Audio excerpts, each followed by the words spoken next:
I'm Bertazzo, and I've been on a journey visiting industry champions to learn more about their drive and purpose in Australian manufacturing. Have a listen to what they've got to say. Today, I meet with Stuart Walker from CSE Uniserve. Stuart talks to us about their unique technology and how important sovereignty and intellectual property is to us. CSE Uniserve started in 1978. It was a family company. We've always specialised in high-end electrical work. Electrical engineering, problem solving and solutions for customers. That's where the Australian-made part of the business started too. We come up with products like this for motor starting in big units. And when we talk about Australian manufacturing, one of the things that we're not really good at is champion what we do. When we talk about an LRS unit like this, that most people won't realise it's this giant motor starter, both mining, concrete and pumping industry that we used to import from overseas, adapted it to our situations, and then now we're just exporting that overseas because you guys are the best at it. Well, this is a prime example. So this one's going to Peru in South America.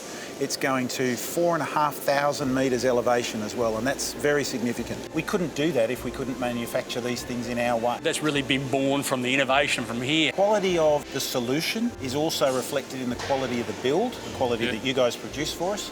And that's one of the main reasons I think that Australian manufacturing needs to be celebrated. We can do things that others either can't or won't do because of volume. You couldn't make something like this as a one-off in many, many parts of the world and have it done properly. Here, we can rely on not only local parts, local supply, quality, we can also rely on the fact that when something needs to be changed, even at the very last second before we box them up, it can be done. So for you, Stuart, what does Australian made mean? The first thing for me is quality, not only in terms of relationships and the product that we offer to our customers, but also in terms of product outcome. We know that if we come to you and say we want it welded this way, it's going to happen that way every time. If we say we need to use this type of wire, it's going to happen. The other thing is security. Security of delivery, of parts, but also security of our IP.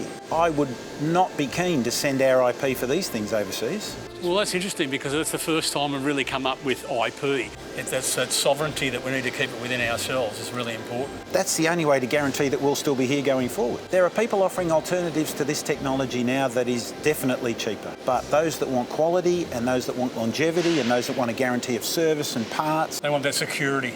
And they know they're buying the best that they can actually buy. And that's really comes down. They can buy the best they can buy right from here in Australia, isn't it? Our IP and our people know what goes on and why it works.